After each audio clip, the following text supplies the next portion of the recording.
gentlemen of the press, we just finished a meeting with the security heads of the states, of our state here, Rivers. You can see by my side the police commissioner, the director, DSS, and other arms of the security units. This meeting, we had our own security meeting first. We also had another meeting with the civil society group. We are aware of the protest that is being proposed for tomorrow to the 10th of August. And we are doing everything within our power to see how we can contain it.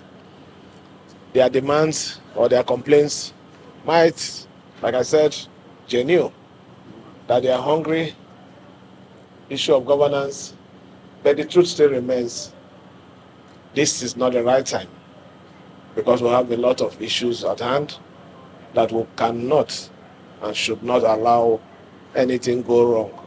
If anything should happen at this time, it will be very disastrous in our state. So we're doing everything to make sure we contain them. So far, the meeting is a very fruitful meeting. They've given us their commitment that they will not be part of anything that will bring any destruction in our dear state. We have also made our own promises to them. Part of their demands, the ones that we can meet immediately, we will immediately swim into action. For those other ones that are above us, that we need to transmit to Mr. President, we also prepare it and forward to him. But so far, we can assure the general public that Rivers State, by the special grace of God, will be peaceful tomorrow.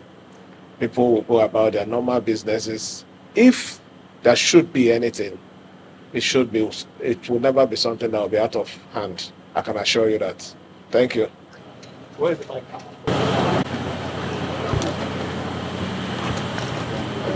You do rapporteur for the meeting, sir.